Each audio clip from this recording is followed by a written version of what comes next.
Martin Kubler is a barrier to solving this problem. His intention was to close Ashraf at any cost, with no regards for the consequences. An impartial court should investigate and question him for his deception in sending these 3,000 refugees to liberty, where they are extremely vulnerable to missile attack. As long as Martin Kubler is the United Nations envoy in Iraq, the danger for the residents at Camp Liberty is much higher than it would be if this function were attributed to an honest, professional and objective UN official, qualities that Martin Kubler is far from enjoying.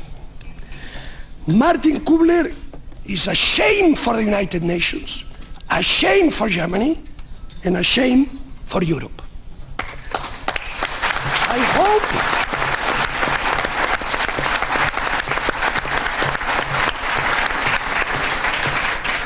I hope my words will soon arrive to him, because I feel fully responsible of what I am saying. Since security cannot be guaranteed under current conditions in Iraq, any solution must guarantee relocation from liberty. Either all the residents should be immediately moved to the United States or to European countries, or they should be transferred to Ashraf, where the asylum and relocation process could continue. The European Union should not stay on the sidelines, but take some responsibility. On March 7th, Struan Stevenson, Jim Higgins, 5 other vice presidents and myself wrote to President Van Rompuy and President Barroso. We are unhappy with the institution's role on an issue which Struan Stevenson has described as the largest humanitarian case of the current century.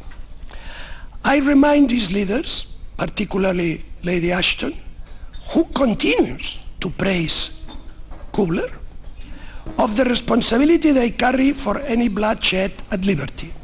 We must initiate a serious campaign to admit the residents to the European Union, or else demand that the Iraqi government return all residents to Ashraf, or European Union-Iraq diplomatic relations would be reduced. Either moving them back to the relative safety of Camp Ashraf, or immediately restoring and rebuilding the 17,500 concrete T-walls that were removed by the Iraqi government before the 3,100 people took residence in Camp Liberty. You have to ask, why were these T-walls removed?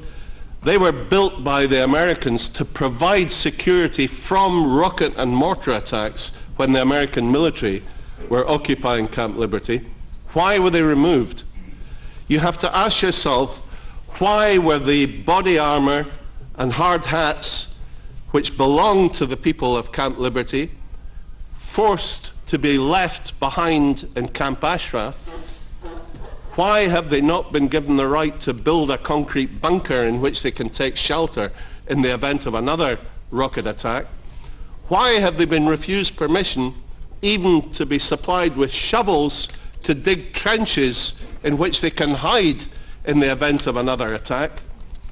And the only conclusion I can come to, more than a month and a half since the vicious attack on 9th February, is that they are being lined up to be annihilated by the Iraqi government and their puppet masters in Tehran. And so, from Democrats, Republicans, left and right, as I am sensing in this Parliament, we stand firmly behind the MEK as the one organization that can end this nightmare for the Iranian people.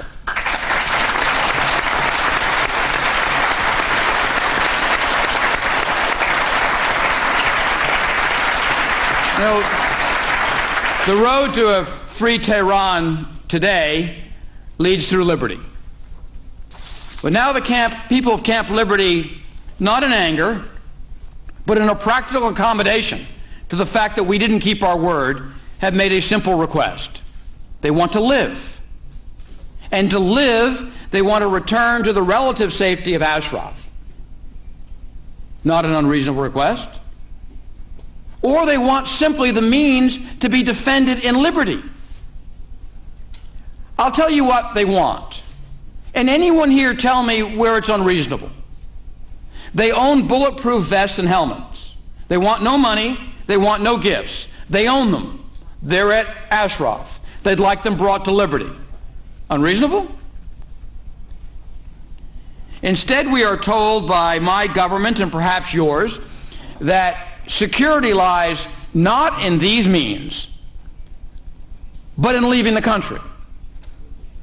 I would accept that if we were talking about 3,200 people. But we've moved 7 in the last year. The casualty count of deaths is greater than those who have moved.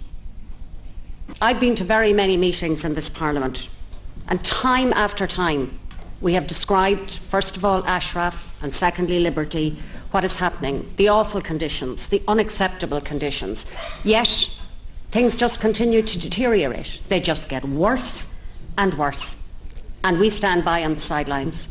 And, you know, we speak about Baroness Ashton, but she absolutely must act on this. She can no longer, in our name, stand on the sidelines and let this happen. I mean, in this Parliament, we never stop talking about human rights. We never stop it.